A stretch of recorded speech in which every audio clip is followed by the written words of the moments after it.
மக்கள்கிட்ட போகிறோம். பண்டிகைனா வருது, எல்லா துணிக்கடையிலையும் கூட்டம் குறைவில்லாமல் துணி எடுக்காங்க. ஆனால் இந்த கரும்பு மற்றதெல்லாம் வாங்க மாட்டேங்காங்க. ஆனால் பல பேர் எங்கள் அண்ணன் ஜீர் கொண்டு வரும்ல, எங்கள் அண்ணன் ஜீர் தூக்கிட்டு வரும்லன்னு காத்துக்கிட்டு இருக்காங்க. எல்லாம் தனித்தனியாக இருக்கிய. ஆனால் சீர் கொண்டு போனோம்னா இப்போ இருக்கிற விலைவாசியில் நமக்கு டப்பாக டான்ஸ் ஆடிடுது.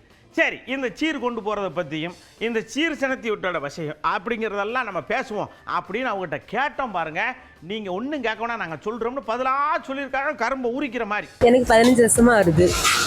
எல்லா பொருளும் வாங்கி கொடுத்துருவாங்க. ஃபேமிலி எல்லோரும் சேர்ந்து ஒன்றா இருந்து சாப்பிட்றது, அந்த மாமா தாய் மாமா எல்லாம் ஒன்றா இருக்கிறது, அது ஒரு தனி சந்தோஷம். இப்போ அம்மா அப்பா இல்லாட்டாலும் தம்பி இருக்காங்க. அங்கே போனாலே நல்ல தூக்கம் வரும், நல்ல நிம்மதி இருக்கும். கரும்பு, அரிசி, பொங்கல் சமையா எல்லாமே கொடுப்பாங்கப்பா. வேட்டு துணிமணி.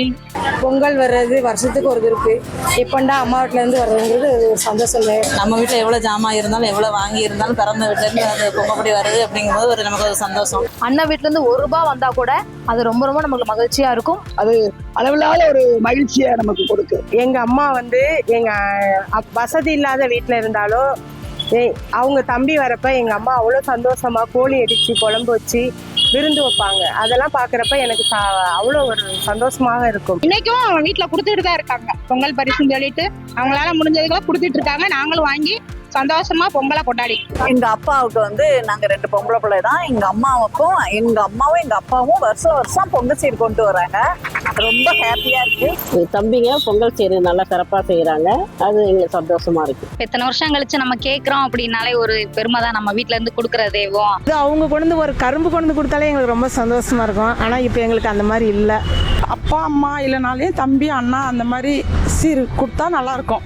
எங்களுக்கு தீபாவளிக்கு மட்டும்தான், தலை தீபாவளிக்கு மட்டும்தான் சீர் கொடுத்தாங்க. பொங்கல் சீர் அம்மா வீட்டிலேருந்து எதுவுமே கிடையாது. ஒரு கரும்பே கொடுத்தாலும் சரி, எது அவங்களால முடிஞ்சுது அம்மா வீட்டு சீர் நாங்கள் மனசார ஏற்றுக்கிறோம். கட்டி கொடுத்துட்டா அவ்வளோதான், அவங்க கடமை முடிஞ்சிருச்சு அப்படின்னு முடிச்சிடுறாங்க. ஆனால் நாங்கள் கஷ்டமாக இருக்குது. நாங்கள் எதிர்பார்க்குறோம் தாய் வீட்டு சீர் கொடுப்பாங்க அப்படின்ட்டு. அடுத்த தலைமுறைக்கு இதே இதை நம்ம இன்னும் ஒரு லெவலாக கொண்டுட்டு போனோம் அப்படின்னா குடும்ப ஒற்றுமை இன்னும் இருக்குன்னு அர்த்தம்.